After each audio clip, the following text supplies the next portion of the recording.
Yo, what is going on, ladies, gentlemen, and whatever else you choose to identify as? It is your boy Cam from Tweeking Media, and we are back again with another gotcha on the gotcha. Oh, no, gotcha on the gotcha. Attack on. I'm getting my stuff mixed up. You must have been We are locking back. in this week, huh? I'm thinking because I had did that one day where I recorded like 3 episodes, 3 videos in a day. I apologize. We're back with Attack on Culture, which, if you are brand new to the channel, this is our weekly nerd culture podcast where we talk about things happening in the anime, video game industry, all of that stuff. We got an action-packed episode for you this week, and I am, of course, joined by my co-host, Trail Sab. Go ahead and say hi to the people. Yeah, what's popping?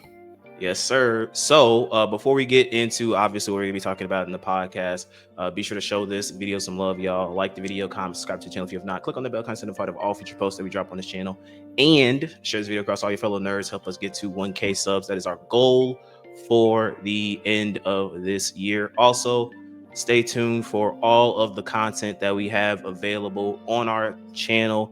I want to first and foremost give a huge shout out to the Goddess of Nike. Or Goddess Victory Nike community. Again, y'all are I love y'all, man.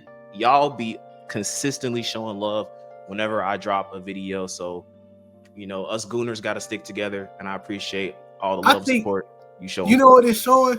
It's showing they needed a real nigga in that community, folks. not know how, because I heard about how they who be in that community. It showed they needed a real nigga in that community, bro. You know what I'm saying? Listen, bro. Look, you're not gonna get, when it comes to me, you're not gonna get no drama or anything like that. I'm just a very simple guy. Anything that I cover on the channel is stuff that I enjoy. So, like, obviously, when I upload these videos, these are coming from places of me actually enjoying the game. Do they have problems? Yes, they're gotcha games. They are fundamentally a problem at its core.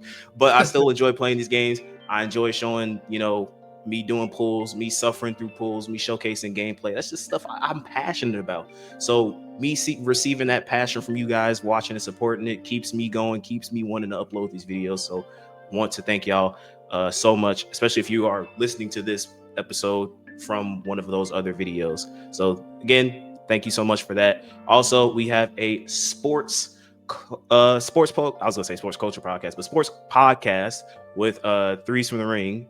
And we have so Datro, go ahead, give us a little smidget of what y'all talked about last episode and what y'all gonna be doing in the future.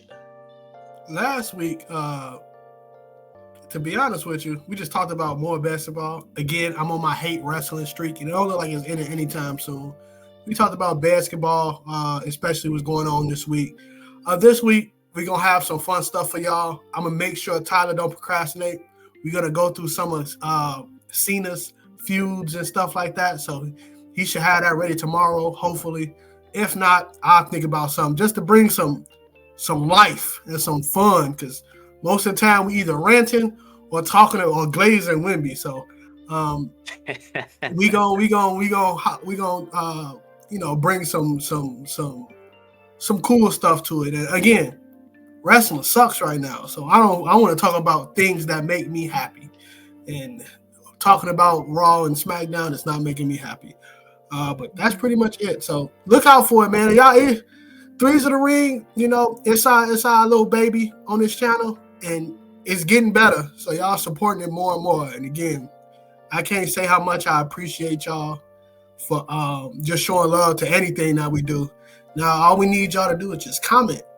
If you're throwing a 1, you can throw a 1 down there, a yippee, that's great, whatever. Just comment. I don't care. Flame us if you want to. My thing is thick enough not to read it. So just do what you do. Just comment. We will, reply. We want to build a community with y'all. So yes, we want that engagement for y'all. So like Trail said, man, please drop a comment on any of the topics that we're about to discuss in this podcast or whatever video we do. I always make sure to leave like a comment, like, yeah, what are y'all guys' thoughts on this? Like, I want to hear it. You got something to say, and I want to hear it. So please engage with us. And again, appreciate all of the likes and the views. Again, this is helping our channel grow substantially. This year has been absolutely amazing. So let's make sure we end it just as amazing as we started out with. So there you have it. We also have our reviewing content, Views from the Couch. Recently did a episode with our reviews and thoughts and impressions on Ghost of Yote. So if you have not seen that yet, be sure to check that out on the Views from the Couch playlist that is available on our channel. Also, be sure to stay tuned to our social media. We have Twitter at Attack on Culture, Facebook at Tweeking Media, and TikTok YTM Clips. All links are in the description box down below. And with all that being said, guys, let's go ahead and get started. So, again, we always say this. Detroit and I, we play video games. A lot of people don't do that nowadays. They like to complain about video games. We actually like to play video games. So Detroit and I played a couple, and obviously, again, what we do on this channel, we don't play a game for 2 hours and tell you that this is the best thing ever. We do impressions, and then Views from the Couch is like we take certain games that we want to do a deep dive session and actually give a well thought review of how we feel about the game in its entirety. So the following games that we're going to be talking about are impressions. So please don't get mad at our impressions. So Detroit, go ahead and talk about what you've been playing this week. So this week, I kind of want to set like a backdrop, right? So when I play video games, especially for like the reviews, I typically like literally only play that game unless it's like a multiplayer game that the guys ask me to hop on. But most of the time I only play that game. So like Ghost of Yote, I only played Yote. I only played that game. And I'm always looking for a palate cleanser. So after I play Ghost of Yote, I'm like, yo, what do I, play? I need something to cleanse the palate, for when I start on another game, I'm not RPG'd out or something like that.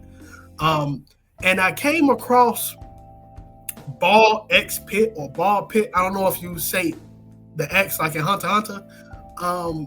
But man, I'm locked in. I don't know what it is about, like, especially these couple of last years in gaming for me, but a roguelike with big numbers, bro, I get addicted to it.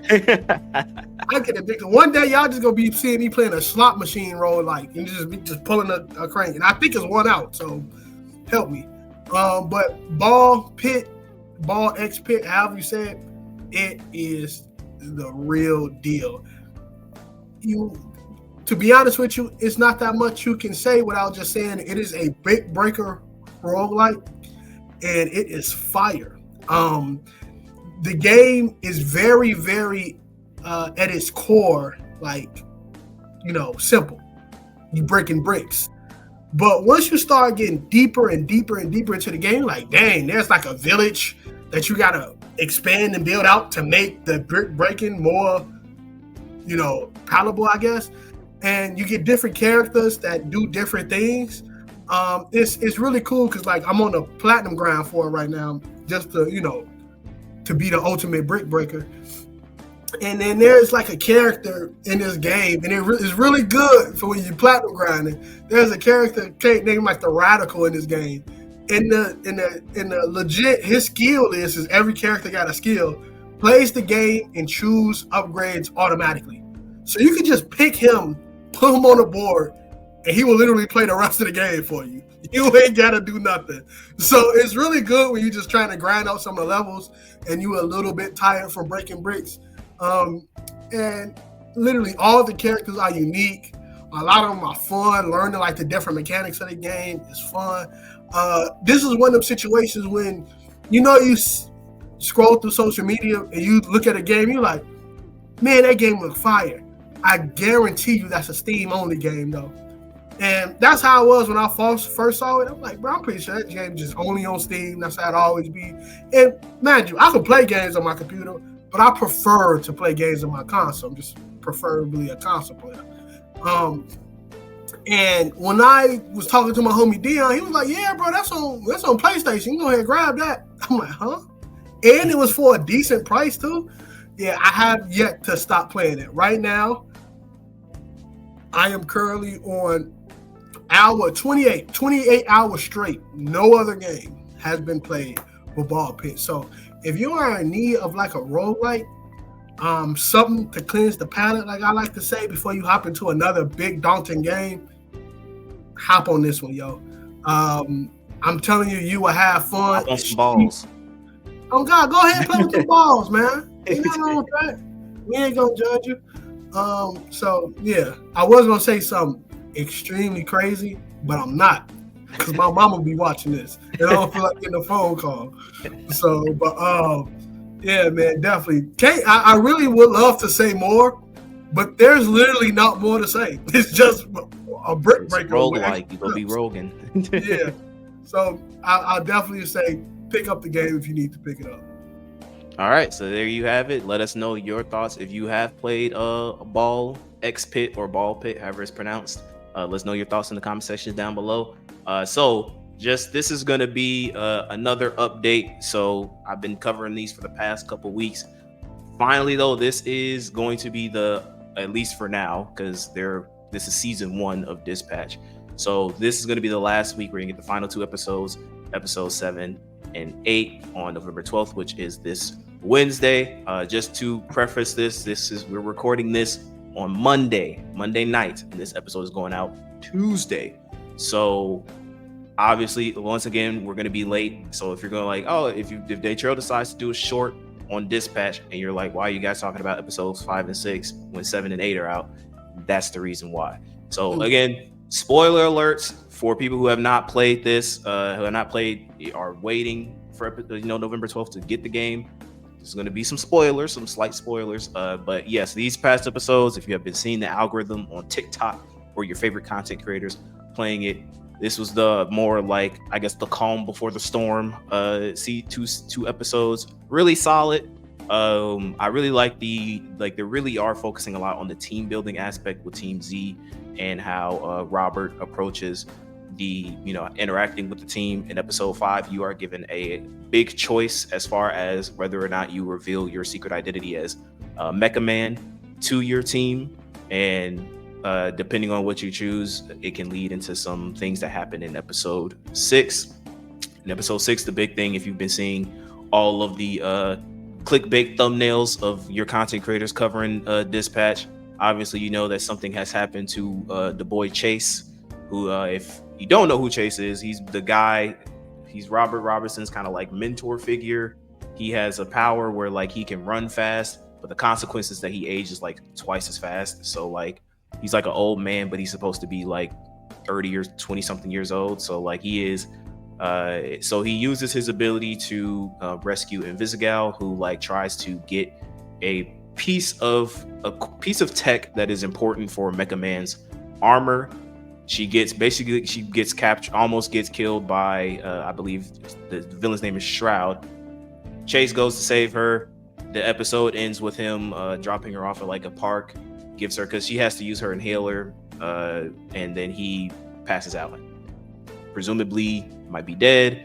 We don't know. It kind of leaves off on a vague cliffhanger, so I don't know if we'll see by Wednesday if he's okay or not, but I'm assuming there's gonna be some drama in episode 7, and then they go lock in for episode 8 for whatever the big reveal of episode 8 is gonna be. A lot of people have been saying some theories about like I think it's a blonde Blazer potentially being like Shroud, and I can see some weight to that because of her secret identity of Mandy.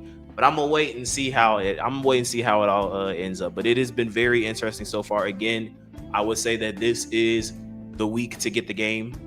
Wednesday, mark your calendars, get it. If you are like, you've avoided spoilers, you haven't seen anything about the game, Wednesday, get the game, experience all of season 1 in its entirety. I don't know when they'll announce a season 2, but whenever they do, we will let you guys know. So that is it for Dispatch update. And then another game that I just recently purchased, because this has been on my wish list for a decent while, and I was like, you know what, I want an action game. I've always been a fan of the Ninja Gaiden series. This is a very hardcore hack and slash type of game where like it really will test you, because these enemies do not play. The encounters you have will have you almost throwing your controller depending on the level of difficulty you choose. But this is very reminiscent of like, it kind of the way this game is set up heavily reminds me of Devil May Cry 4, where you have a new protagonist. So we have the new protagonist for Ninja Gaiden 4 is Yakumo. He is a descendant of the Raven clan, who are like people who fight in the shadows. The Hayabusa clan is like, which is the main character of the previous Ninja Gaiden series, which is Ryu Hayabusa. He's of the Hayabusa clan. They are kind of like the ninjas of justice. They're the ones who are in the, you know, the front lines doing, you know, the fight for justice. And the Raven clan is the people that handle all the dirty work in the shadows. So that's where Yakumo belongs to. The plot basically is that the Raven clan has kind of been disgraced because of they are descendants of the Dark Dragon, and obviously the Dark Dragon is like one of the big bads in the Ninja Gaiden series. So they want to restore their clan's honor by following a prophecy which states that if they kill the Dark Dragon priestess, then their clan's honor will be, you know, restored. So that's kind of like the first mission. You know, Yakumo's like, I'm finna go kill this priestess. He comes up to the priestess and she's like, yeah, like your clan's prophecy, you don't know the true meaning behind it. Which I was like, well, why would I take your word for that? But apparently he listens to her. He's like, all right, cool. So what do we got to do? She's like, well, we got to revive the Dark Dragon and then purify him in order to restore your clan's honor. So that's kind of like the crux of the game. I'm pretty sure Yakumo agreed with it because this is a Platinum. It's a Platinum Games game. If you know about Platinum Games, they are pretty much icons when it comes to hack and slash action games. But they also know about that waifu culture, and it was a shot of him looking at her tits. So I'm pretty sure Yakumo was like, I could just kill you right now, but I like the way you walk. So he's following her. But that's kind of just a little gist of what the story is. The gameplay, that's what you're here for. I mean, this is like Platinum Games at its absolute best. The combat in this game is so freaking addictive. Granted, like right now, I'm at the point of the game where I only have access to 2 weapons. I believe there's 4 weapons you get in total. But even with just 1 weapon, you just have so many mechanics. This game introduces something that Yakumo can do called Bloodbind Ninjutsu, where essentially like you can transform his weapon into a different weapon that does like different attacks depending on your button inputs and stuff like that. So you can do some crazy cool combos. It's very challenging, again, even on normal difficulty. Again, Ninja Gaiden games are infamously tough. They will have you understanding that like utilizing your defensive options, which is like perfect blocking, perfect dodging, parrying. Like there's a lot of intricacies where it's like, again, the game appears to be rather simple with like, he starts off with like dual katanas as his main weapon, and then you have the Bloodbind Ninjutsu, but it breaks down to a lot of cool stuff that you can do. The game is very linear. You're kind of like, it's a chapter by chapter, and they kind of take you through these different areas with a pretty much linear, straightforward path. But yeah, it's good. OST is solid.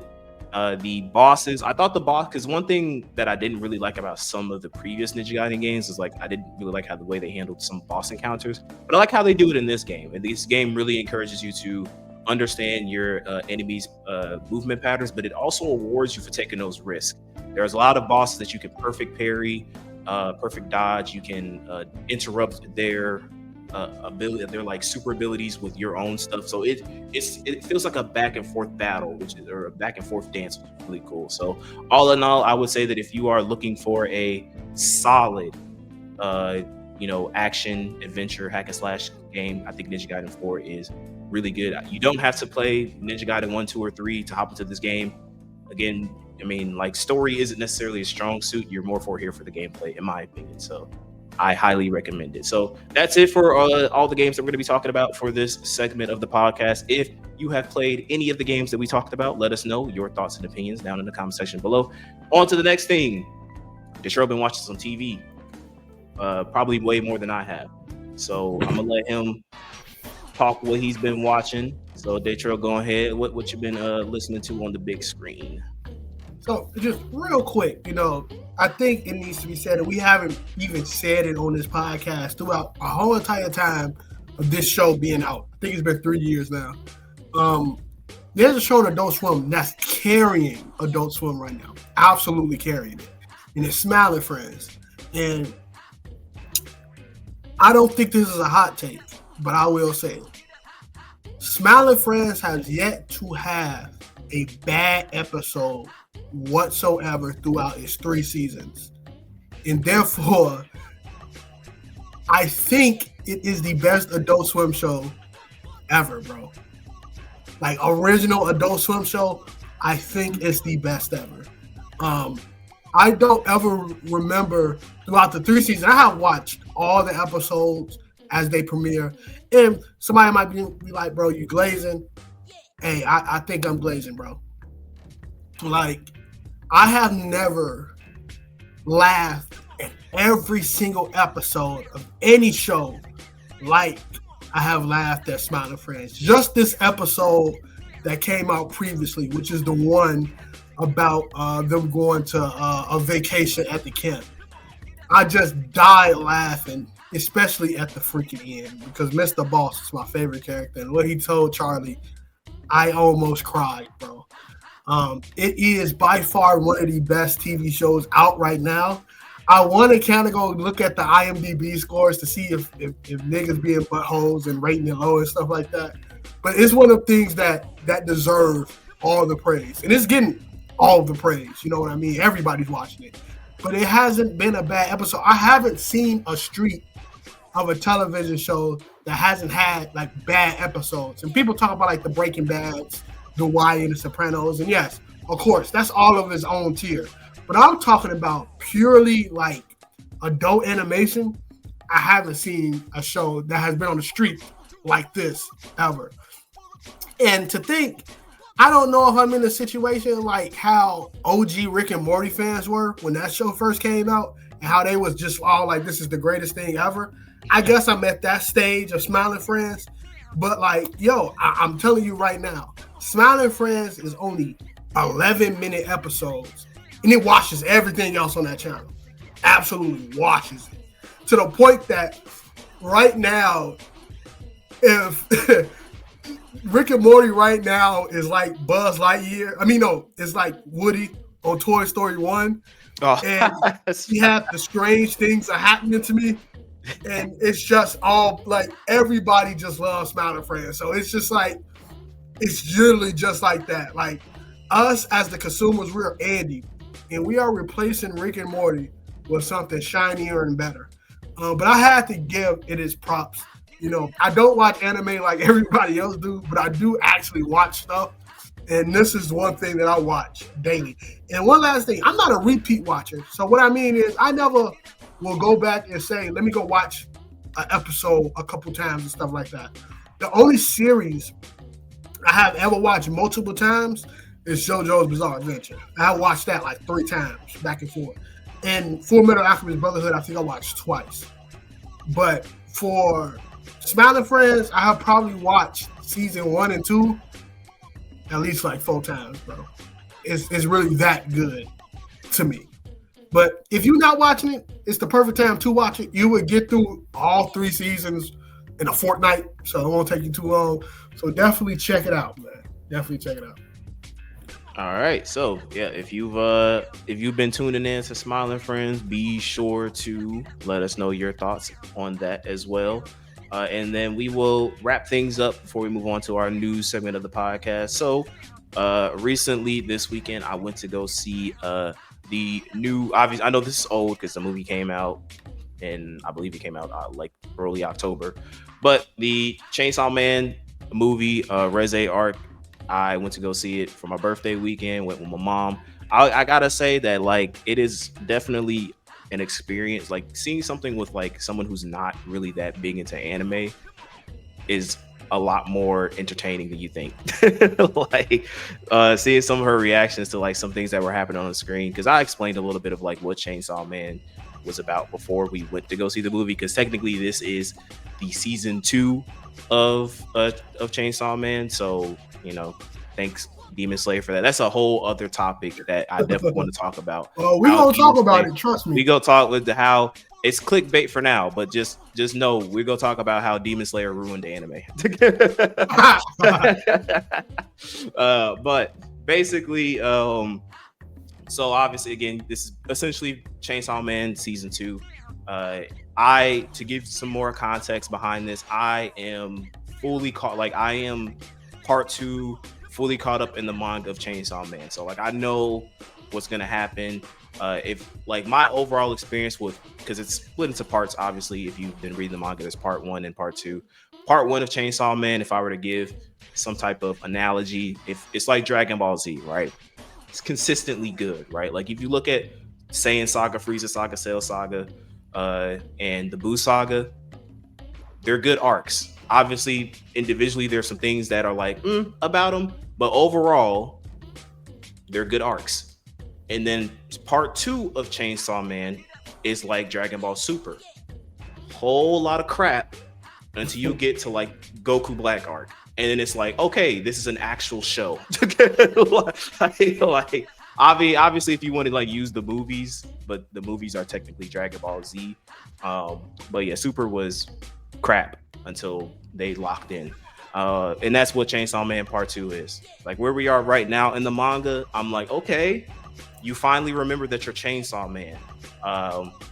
So yeah, but just to give my overall thoughts of the movie, you know, the big question of, do I think it's better than the Demon Slayer movie?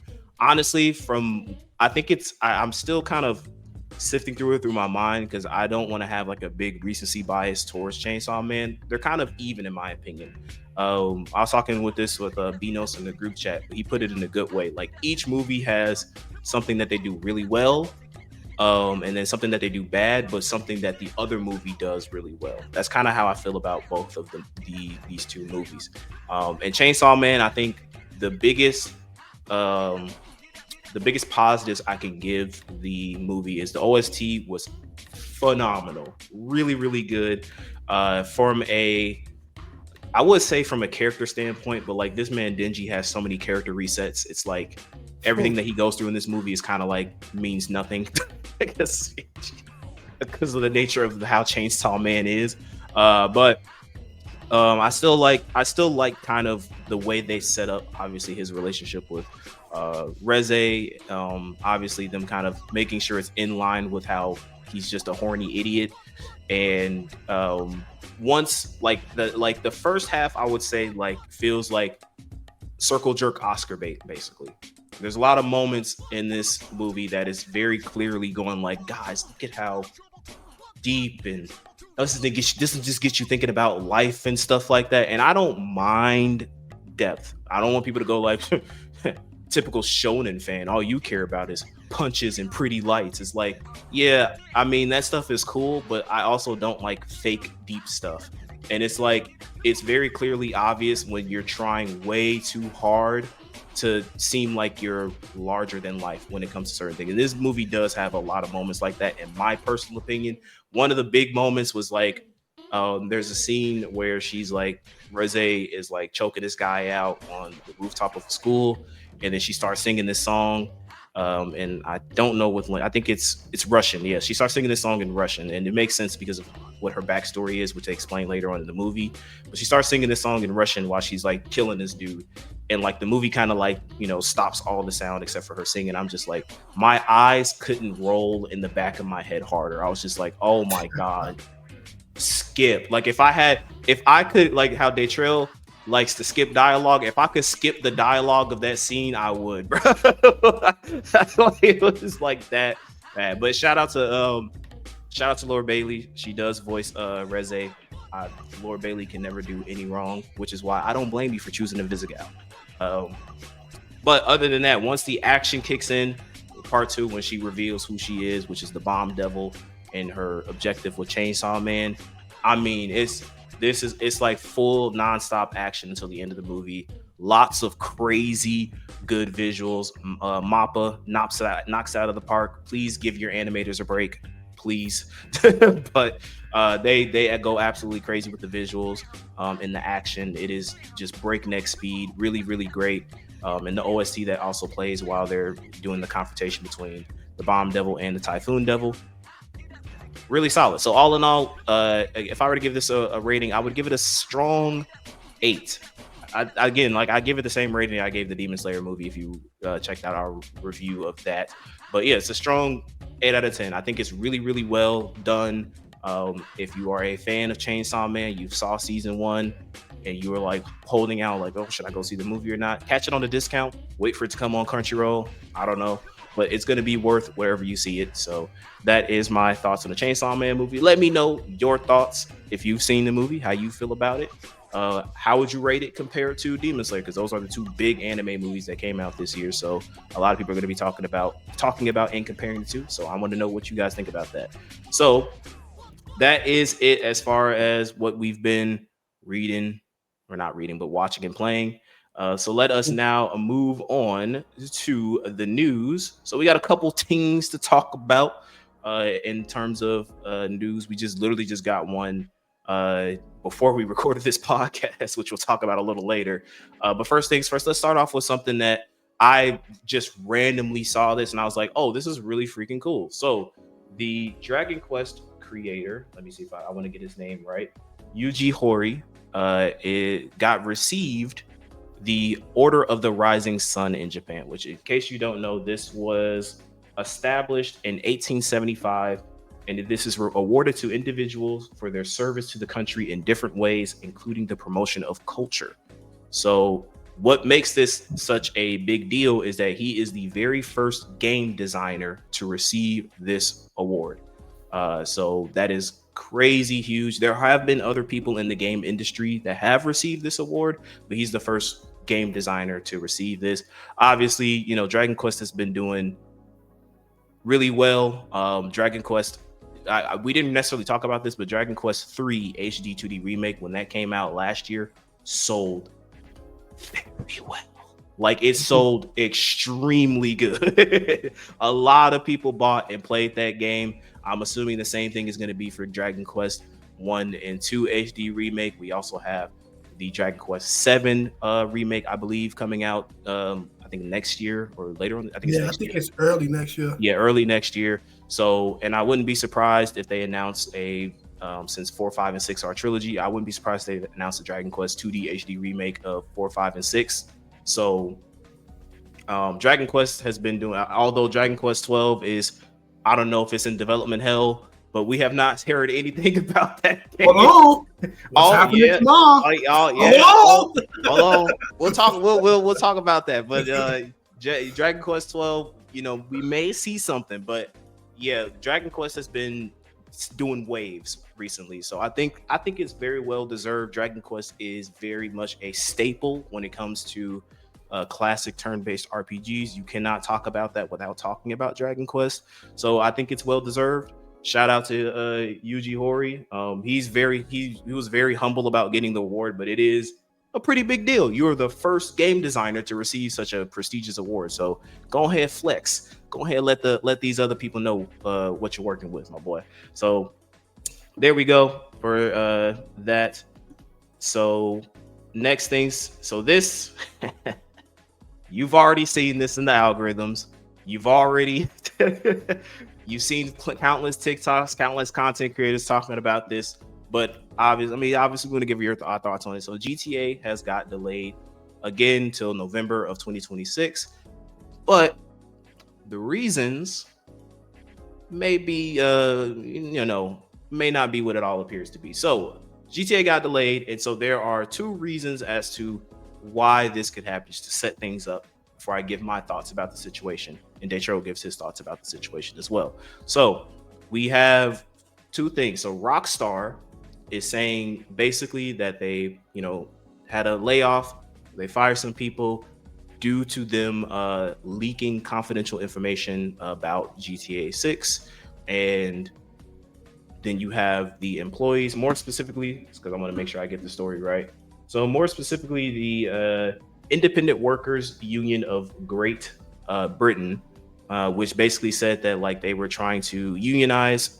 Take-Two basically fired a whole bunch of people that were trying to get a union going, and basically they're saying that like no, we did not leak any confidential information whatsoever. They just fired us because we're trying to unionize. So that's kind of what's happening. You have two sides. Rockstar saying no, you leaked, and no, you fired us because of the unions. So my thoughts are, we definitely need more information to come out before like there's anything, I guess, super concrete.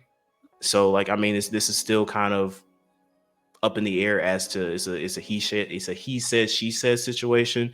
But when it comes to corporate, I'm telling you, I've literally just went through this stuff with my own, or not the whole union thing, but like as far as like layoffs and stuff. I'm not gonna go into it because I ain't trying to get, you feel me? But but I am siding on the workers. Like, I feel like it is a very corporate excuse to like for them to say like, oh yeah, we fired them because they tried to leak stuff on GTA 6, as if as soon as any inkling of code gets implemented onto the web, that game isn't going to get severely leaked. Like, so I'm not buying it. I don't think that they fired them because of that. I definitely think, because a lot of these corporations just simply put do not like unions. They hate it, hate it, hate it. So any excuse they can do to like get rid of people who are trying to do that in order to create a fear in the working environment that like, hey, if you try to stick out and unionize, what just happened to them could happen to you. So it sucks because obviously they're gonna give the typical PR excuse of, we delayed the game to polish it and make sure that it's all better and it's ready to go and blah blah blah blah blah. And I think the funny thing is that the game is still gonna come out. The game is still coming out locked at 30 frames per second in the year in our Lord Savior 2026, where most people are going to be playing these on either high end like PS5 Pros and stuff like that. You're saying that your game is going to come out locked at 30 frames per second and you just delayed it again? I don't know about that. I don't know about that. So that's just my thoughts on the whole situation. I've done enough yapping, so Ditcher, let the people know what you think. So I want to first say this. People mad about the delay. Bro, you gonna play the game, okay?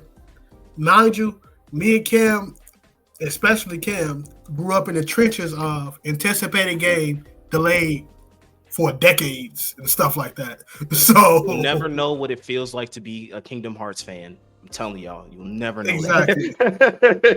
So delayed to pretty much holiday season next year. It is what it is.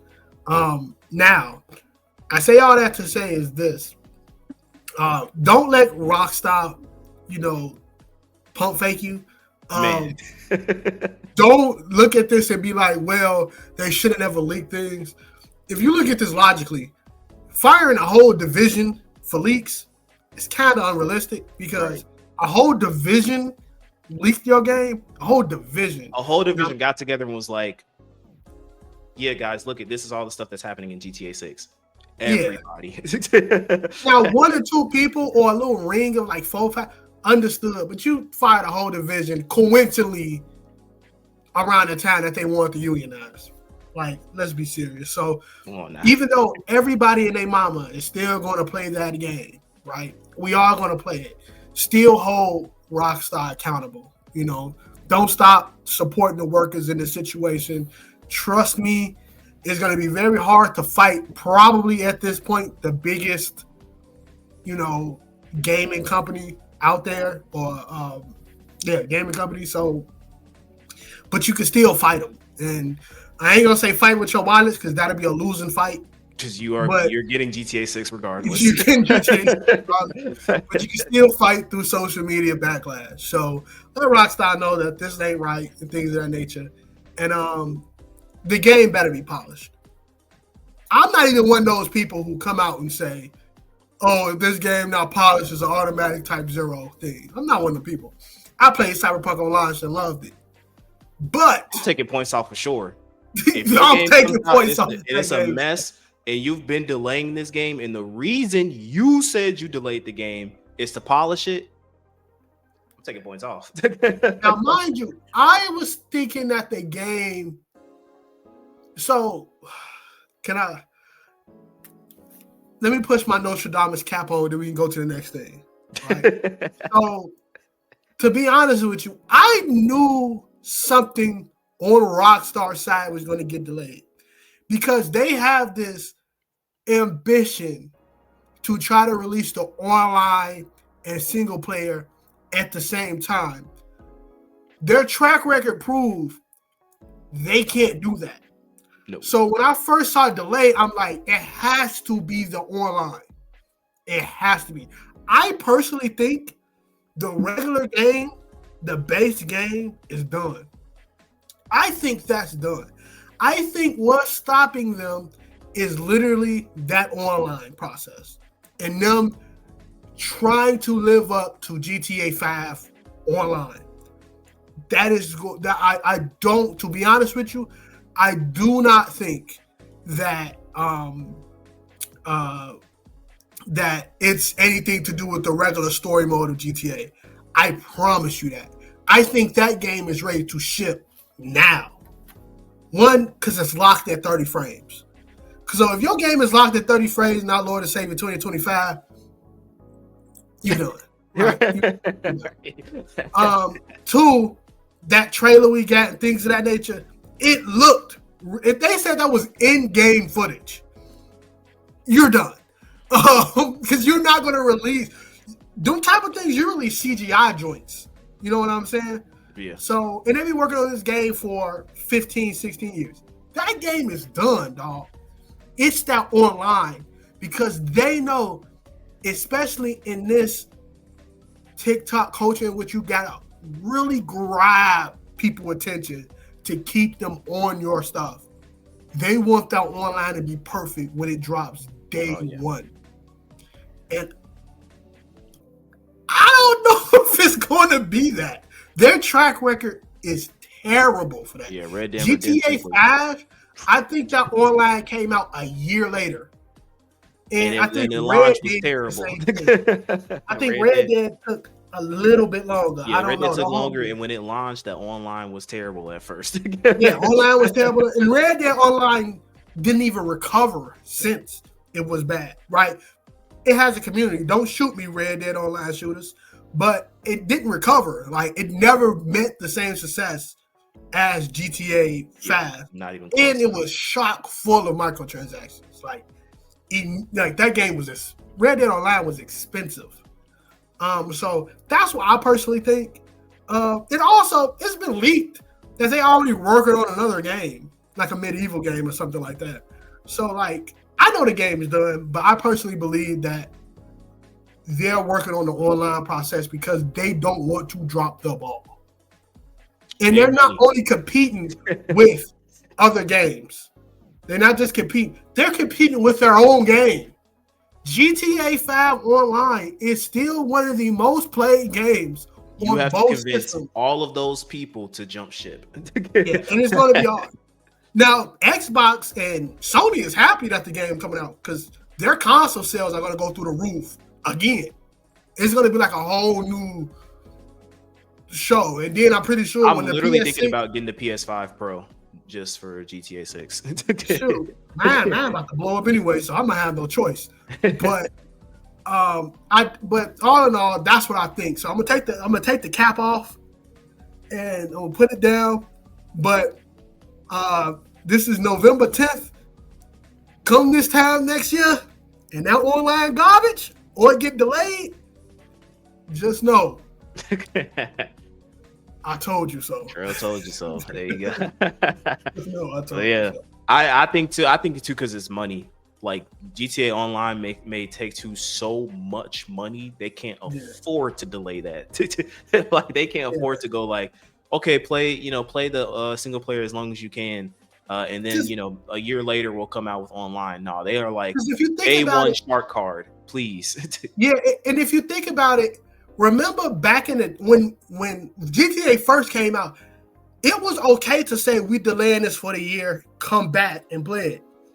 Because gaming, even looking at it back then, was still not as big as it is now. And so many people trying to get your attention.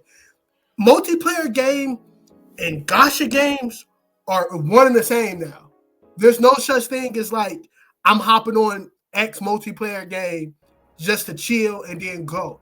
90% of these player bases are hopping on there and grinding. So you're asking 2K players to stop grinding their 99 overalls. You asking Warzone players to stop grinding on their ladder. You asking Arc Raider players to stop grinding. You asking even other Gacha players who playing on their phone to put their phone down and pick up a controller. So stop training your Uma Musume and pick up Grand Theft Auto. If you can't come out and say our online next year, because there's no guarantee a nigga will be like, I'm gonna hop on that next year. Or it's there's going to be so many people that finish that game like week one.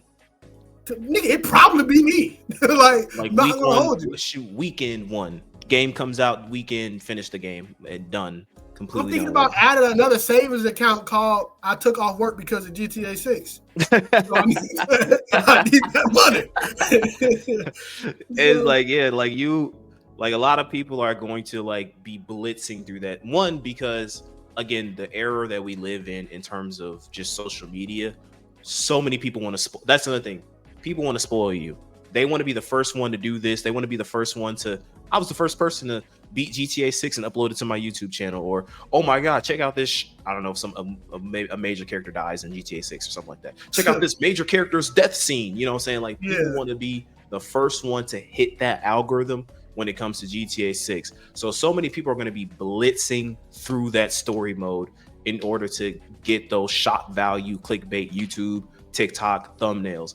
And so after that, they're going to need something else.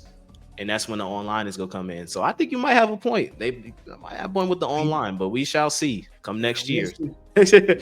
So let us know you guys' thoughts on the GTA 6 delay, on the layoffs and what you think about that. And also the online theory, what y'all think about that. And then we'll end things off. So this, again, we just got this news today.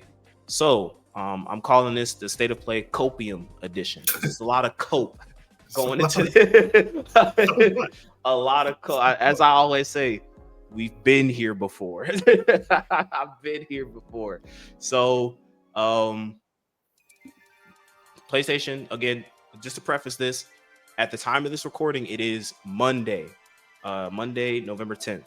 This is obviously the State of Play. This podcast episode is going to be going out tomorrow. So you're seeing this Tuesday, November 11th. So later on today is when the State of Play is going to be kicking off 2 p.m. I think what they said, 2 p.m. Eastern or something like that. I don't know. But our time zone, it's 4 p.m. Central Standard Time. So they categorize this particular State of Play. Let me get the right words, because this is where all the cope is coming from.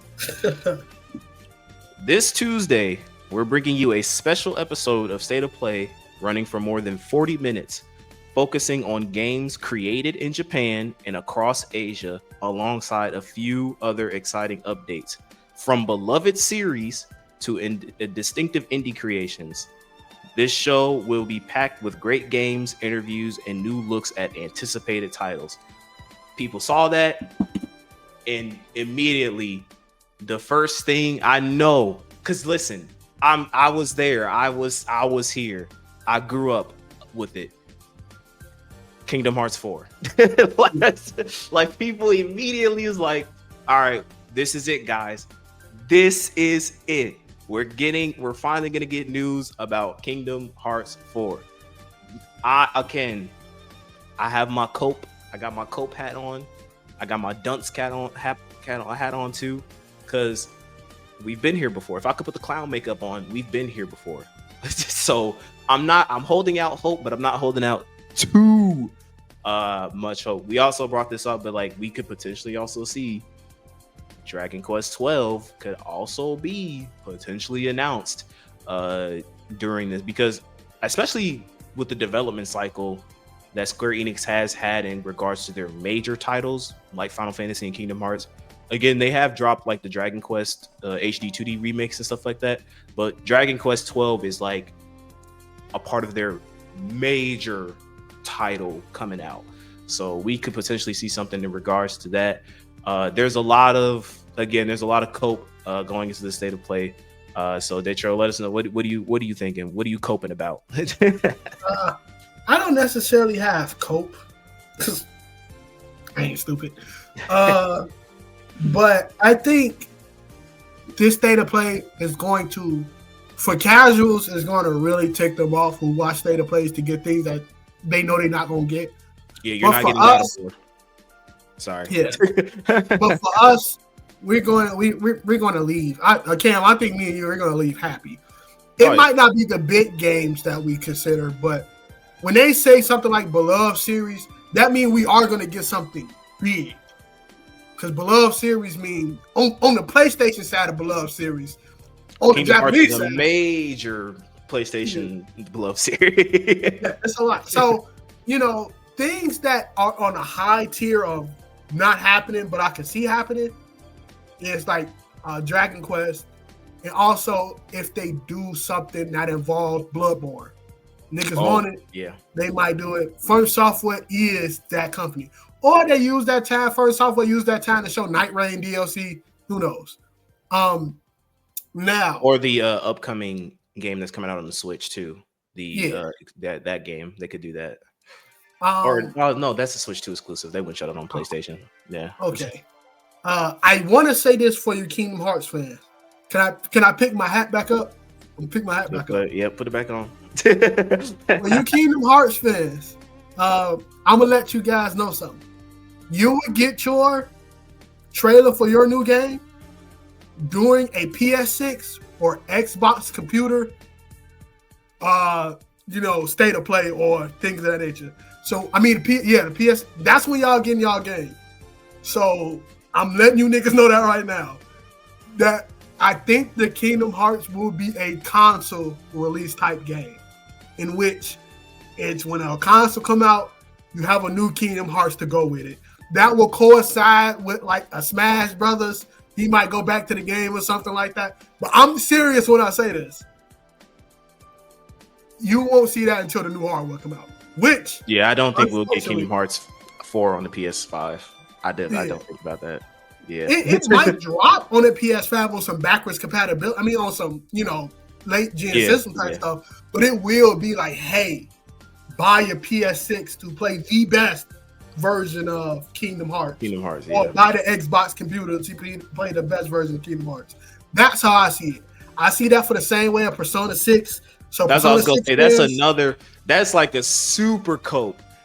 Now we might see golden gameplay. I feel like we'll probably get a Revival. We definitely will. Yeah. I feel like we might get something on Revival, but Persona 6, no, that's not happening. That's not happening. We might get some. Look, they might give us some more Shin Megami Tensei stuff, but that's.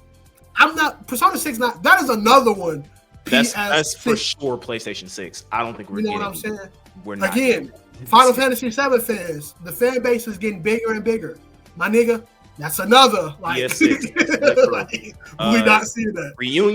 Reunion is or fire name, by the way. Yeah, Reunion is not dropping until PS6, bro. Like I don't even think it'd be a launch title. I feel like that's like a year 2 PlayStation 6 game. I don't even think they came out. They came out and said their development time is shorter than usual. So I don't know, but but I don't think it's going to be a launch title though. I don't think it's. But so, from what I'm seeing is, ain't a new Neo game supposed to be coming out. That's definitely going to be there. Yeah, Neo 3. Yeah, it's something From Software guaranteed. They got a good relationship with PlayStation, so something From Software guaranteed. Hopefully, it's Bloodborne, so people can take it out their mouth. Definitely something from Square. It can be Big Dog Square. It can be Little Dog Square.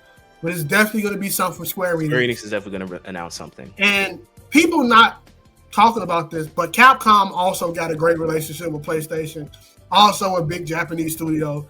Capcom might have some up their sleeves. They got that, Pragmatic game that's coming out or something like that. They could also there have been some things in the news about the remakes for Resident Evil. This is the perfect time. Yeah. Resident Evil 5 remake. Perfect time. Yeah. Also, more Resident Evil. Resident Evil 9. Yeah. So it's just, to be honest with you, my expectations are not super duper like through the roof high. Plus, again, I think people got to realize that the Game Awards are slow, and Summer Game Fest are slowly replacing these big like studio things because those get more eyes now. More What I people, mean? more Like people the are Game going to Awards pay to that. get way more eyes than any state of play because not just one person is watching it. Sony people and people who hate Sony watches those state of plays. But the whole gaming community watches Game Awards. So to get other customers through your platform, you kind of want to show your big dogs at Game Awards or Summer's Games Fest and stuff like that. So, but us, me and you being people who like JRPGs and things of that nature, I think we can shoot. The Like a Dragon series. You might see something else in that. Oh, since Capcom, we did get the announcement at the game. One of my biggest hype moments last year, they announced Okami 2. Get Okami 2 stuff, man. I need that. That was crazy. I need that, man. If I can get some Okami 2, look, as a Kingdom Hearts fan, obviously my cope is like I want to see 4. I want to keep seeing Kingdom Hearts 4. But if I see Okami 2, I'll take that as a big W. But I think we can end it off on there. Like again, this is for me and Daytrail. No matter what, I mean, at the end of the day, this is just a big advertisement stunt. Doesn't really matter at the end of the day. It's just like trailers that we get 2-minute trailers we get excited for, and then we forget about them until we wishlist them on PlayStation or whatever. But again, let us know your thoughts. What are you coping for this state of play as you sit and wait for the next couple hours until the state of play comes out. So that is it for news. And so Daytrail brought this up, and I thought it would be a pretty cool thing as far as like a little main discussion type thing. Game Awards is coming out pretty soon next year. So we want to take a look back at some previous Game of the Year candidates, and we want to see, as far as like how they stack up, and do we still agree with that Game of the Year awards? Or was it overrated? Was it the right choice? So we thought we would start out with going back a decade ago, 2025. So we're going to take a look at 2014's Game of the Year nominees and also 2015's Game of the Year nominees, and see is it yes, no, or nah. So starting off with 2014 to set the stage. I think it was just right here. All right, cool. So this was so this was 2014. Looking back at this, because like I think this is during the time when like I don't think we really, as far as us, like we didn't care about the Game Awards. This is like when it started. Unfortunately, now we didn't care. We just did not care at this time. But like, so the nominees for the Game of the Year were Dragon Age Inquisition, Bayonetta 2, Dark Souls 2, Hearthstone, and Middle Age Shadow of Mordor, with Dragon Age Inquisition winning Game of the Year for that year. So what do you think of Daytrail? Does it still deserve that out of all of the games that are right there, or is it like, oh, that was so tough? Because yes, Dragon Age fans already hate us because of our review of the Veilguard. I got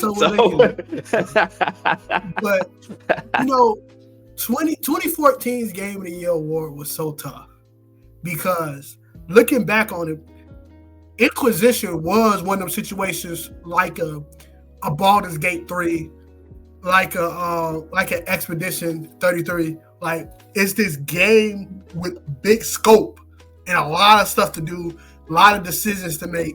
It looked really good at its time and things of that nature. And it had a really good story with really good characters. Inquisition's like characters was one of the main highlights of that game. So I'm not so like mad that Inquisition won Game of the Year, because that's the reason I bought it, because it did win at that time. I was like, Game of the Year. Actually, I think that's the same thing, because I think I saw that too.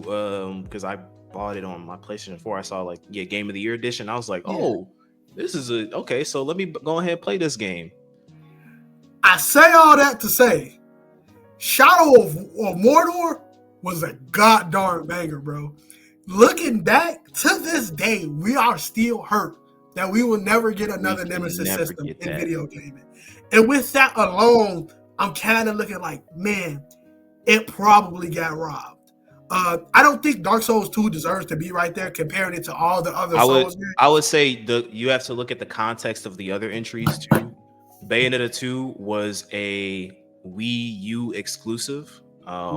So that game didn't get played as much as its like other candidates. And then you also have to remember, in terms of the Dark Souls community, when Dark Souls 2 first came out, it was hated. People hated Dark Souls 2. They did not like the direction that the series took. Nowadays, I think the community is kind of still split. There are some people who now find themselves liking Dark Souls 2 and some of the mechanics that they introduced, compared to like some of the stuff we've gotten with the newer titles. But there is no denying, because I don't want people to go like, well, you know, when I remember when that game first came out, people did not like Dark Souls 2 at all. So I do agree. I think that, like, looking back on it, right, I think the two, and I can't speak anything on Hearthstone. So any Hearthstone players out there, I can't speak on that. So Dragon Age. So Dragon Age, Inquisition, and Shadow. What, like, I think in terms of like what Shadow of Mordor did was just so, like, we didn't see anything like that, like, at all. Like, this was like, okay, you mean to tell me that, like, I kill this one orc, he comes back, or like I could be like trying to assassinate this enemy camp, and then he spots me and he's like, it's you. And it's like you can create this whole tree of people that's dedicated to your playthrough. So like your playthrough experience is going to be completely different than someone else's, as far as like the orcs you encounter, the orcs you kill, the orcs you recruit, and things of that nature. They can betray you even when you recruit them. Like, it was such a cool and unique feature that we really have not seen in like an action game and done in that way. Not to mention that the combat was absolutely insane too. So I think that, like, it's tied for me, because like I know Dragon Age fans already hate us because of Veilguard. So it is what it is. But I think that, like, if in terms of like, if we're talking about the narrative, the story, the characters, and maybe even the world itself, I think Dragon Age Inquisition has that. But if we're talking about like that gameplay and that addictive gameplay loop, I think Mordor has it for sure, in my opinion. You know, to end it off before we get to the next year, I think this is just like what happened to Spider-Man fans when Baldur's Gate 3 dropped. Because they was like, how can this game beat it? How? It's Spider-Man. And it's like, bro, once you get your hand on BG3, it's a different experience. Different. I think the right winner won, but I can see people wanting Shadow of War. Before we get to 2015, though, my bad. I wanted to go with some games that I think got snubbed, which is crazy to think there's certain games that got snubbed. Far Cry 4, I believe, got snubbed. It was one of the better Far Cry before it completely tanked the series. Alien Isolation. Huh? That's 2014. Oh, okay. Yeah. 2014 wasn't a bad year. Alien Isolation, I believe, got snubbed. And it was one more that I saw. Crap, what was it? It was one more game that I saw that I was like, yeah, that got snubbed. I can't think Super Smash Brothers. This is kind of because Super Smash Brothers 4 came out this year too, huh? Yeah, it was a lot of good games. I can't find it. Oh, and I want to say this: if PT had a full release, it would have won Game of the Year. No. that was 2014 too. If it wouldn't have got Game of the Year, if it was, but it was a really good year for video gaming for sure. All right, so yeah, let us know your thoughts about that. A little fun discussion to see like what we some of the previous Game of the Year awards retrospective. Like, do you still think they deserve those awards to this day? Now, this one, 2015, this is a crazy year. I'm not gonna lie to you. This was a crazy year. So I'm already knowing. Hey, please argue in the comments. I want to see it. So we have for Game of the Year awards for 2015. We have The Witcher 3, Wild Hunt. We have Bloodborne. We got Fallout 4. We got Metal Gear Solid 5, The Phantom Pain, and we also have Super Mario Maker. Now, I just mentioned 2 back-to-back behemoths.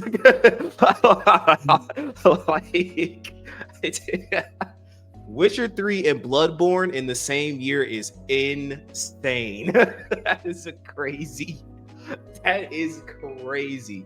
Now, I am going to approach this from a nuanced perspective before I let Detrail cook, because Detrail is way more familiar with Witcher 3. He beat the game, platinumed it, did all the stuff. Whereas I am I'm nuanced to both. I've played both games. So I played Witcher 3, I've played Bloodborne. If we're talking about the other nominees, Fallout 4, no. Metal Gear Solid 5, The Phantom Pain, Kojima didn't even want to make that game, so no. And Super Mario Maker was cool, but like no. So Witcher 3 and Bloodborne. So because I know a lot of Witcher fans are gonna absolutely kill me, because I to this day, like, what happened with me with that game is essentially I played the game, I enjoyed playing it. I basically got stuck in side quest hell where I kept doing so many side quests, I forgot what I was doing in the main story, and I burnt out and I didn't touch the game again. That's my experience with Witcher 3. Is it a bad game? No, it is a really good game. It's just I got burnt out on it. In Bloodborne, same thing. Not necessarily side quest hell, but like enjoyed playing the game. Basically, like there wasn't a boss that like stumped me, but like I played it at a bad time where like other games were coming out, and it just kind of grabbed my attention more than Bloodborne. But both games are insanely good. Like to this day, so Dark Souls fans in general, no matter what, we're talking about the Elden Rings, the Dark Souls, the Sekiros, even the Souls-like people regard Bloodborne as the best Soulsborne game of all time, to the point where we just talked about this with the state of play. People want Bloodborne 2. People want Bloodborne to be multi-plat. Like they want more Bloodborne. So that game has a very, very, still to this day, significant fan and significant cry for more Bloodborne experience. Witcher 3 is a monument. It put CD Projekt Red on the map. That's how you found out about CD Projekt Red, was through Witcher 3. That game was, when it came out, it was like, okay, hold on. What is this company and how did they cook so hard?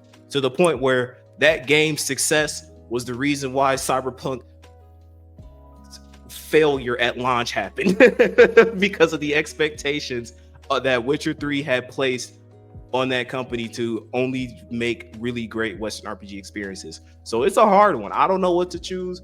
I'm gonna let Daytrail cook, but I can see either or. Both games are pretty much icons when we talk about games to this day. I want to say this before I get to say who deserved to win, right? 2015 was a year to remember in gaming, right? Not just Witcher, not just Bloodborne. My nigga, you got Batman Arkham Knight. You got Undertale. The Life is Strange series started. Call of Duty Black Ops 3. People are looking at that game retrospectively and saying it was some heat. Horizon Zero Dawn. Horizon Zero Dawn, Dying Light. Uncharted. Star Wars Battlefront. Oh wait, no. I'm sorry. That was 2016. Not Horizon Zero Dawn. Mortal Kombat X. Last great Mortal Kombat, bro. So 2015 had some bangers. But I would say this, between them two juggernauts, I personally will have to give it to Witcher 3 just off the fact that game, that one game, made Geralt of Rivia a household name in media. Like, he got a TV show. People say it's because of the books. My nigga, if that game never came out, he would never got a TV show. Heck, no. Hell no. Geralt has became a big person within gaming because of that. And people read the books because of the show and things of that nature. And like, people don't even talk about the first two Witchers and things of that nature. They just talk about 3 because it was that great of a game. Now, I think at the end of the day, you can go with either of those two. It's down to preference. It's down to preference. Because as much as I will glaze Witcher 3, there has not been one person who ever told me, oh, Bloodborne in my back catalog, I probably could pick it back up another day. When it comes to Witcher 3, Bloodborne was mid or something like that. Like, yeah. When it comes to Witcher 3, I hear that a lot. I have never heard one person ever say Bloodborne is mid, Bloodborne is this, Bloodborne is that. I have only heard good things about Bloodborne. So whichever one in 2015, if you was rooting for, it's kind of like you cursed for too much of a great thing back then. Man. That year was crazy. I'm looking back and I'm like, yo, it was 2015 crazy. We also had freaking Rocket League came out that year. Or like for another Ori and the Blind Forest, that was another big indie game. I remember people talking about and playing that game. This was a crazy until Dawn came out that year. Yeah, I know people look at it now because of that movie, but like it was a pretty big like kind of content creator type game when that came out. Rise of the Tomb Raider, which was the last Tomb Raider of the trilogy that Square Enix had developed with Crystal Dynamics. So yeah, this was a crazy year. Dragon Ball universe is still eating right now. Like, you got my nigga Tom Clancy's Rainbow Six Siege came out in 2015, bro. That game is still eating right now, bro. Still played to this day. So yeah, this was 2015 was a crazy year. So yeah, let us know you guys' thoughts, how you feel about, who should have won the Game of the Year awards. And again, we want to kind of continue this series down the line, taking a look back at previous Game of the Year entries and seeing if they still hold up to this day. And just taking a look about, because the main point that we want to make with this stuff is that 2025, this year, has been insane for gaming. I know we say it all the time and you're tired of hearing us say this, but it has been absolutely crazy just how stacked this year was in terms of all the releases that we've gotten. So again, let us know your thoughts, and also let us know your thoughts on any of the topics that we covered throughout this podcast. And as always, be on the lookout for future content. I'm not going to say anything for Gacha Nagacha because like I'm taking a smidget break, just a small break, because I went too crazy last week. So y'all gotta give me like a little rest arc when it comes to Gacha Nagacha stuff.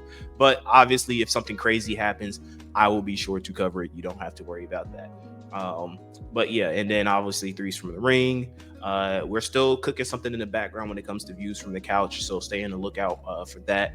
And also check out whenever Day Trail drops them throughout the week, all of our YouTube shorts and TikTok clips that you can see from our various content that we have on the channel. If you stuck around for the whole thing, I appreciate you. You a real one. And again, we want to get please, if you like the video and you watch the video, we appreciate you, but take some time, a minute, write something down in the comment section so we can interact with you guys. We want to create a community, when we want to create some consistency with engagement, and we can't do that without you guys' help. So again, please interact with us. And so with all that being said, guys, again, if you still have not liked the video and subscribed to the channel, if you have not, stay blessed.